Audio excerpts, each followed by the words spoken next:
আসসালামু আলাইকুম ওরহমতুল্লাহ। আলহামদুলিল্লাহি ওয়াহদা ওয়াসসালাতু ওয়াসসালামু আলা মাল্লা নাবিয়্যা বা'দা। আজকে একটা জরুরি বিষয় নিয়ে কথা বলবো।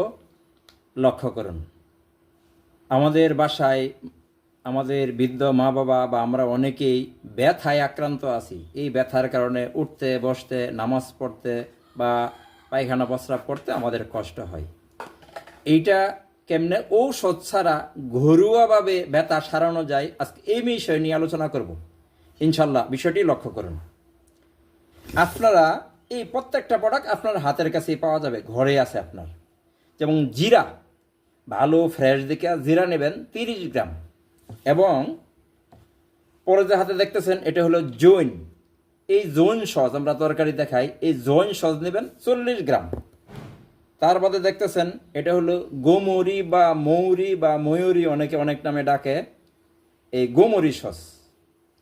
এই মৌরি সস নেবেন 20 গ্রাম, এবং এই যে মেথি, একটু বাজার থেকে ফ্রেশ দেখে ভালো মেথি কিনবেন, মেথি নেবেন 50 গ্রাম, এবং এর সাথে 4 থেকে 5 পিস গোলমরিচ নেবেন। এই 5টা উপাদান একসাথে হালকা ভাইজা গুঁড়ো করে নেবেন। এরপরে আদা শুকায়া আদার গুঁড়ো নেবেন 10 গ্রাম। এই 6টা উপাদান একসাথে মিক্সড করে একটা ভালো বক্স বা বয়মে বা কৌটা রেখে দেবেন, যেন বাতাস না ঢুকে।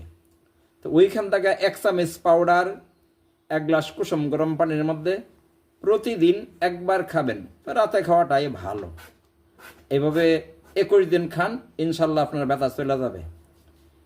আর এই জনকল্যাণমূলক পোস্ট আপনি একটু শেয়ার করে বা লাইক কমেন্ট করে মানুষের কল্যাণে অবদান রাখতে পারেন, এবং সদকায়ে জারিয়ায় অংশগ্রহণ করতে পারেন। আসসালামু আলাইকুম ওয়া রাহমাতুল্লাহ।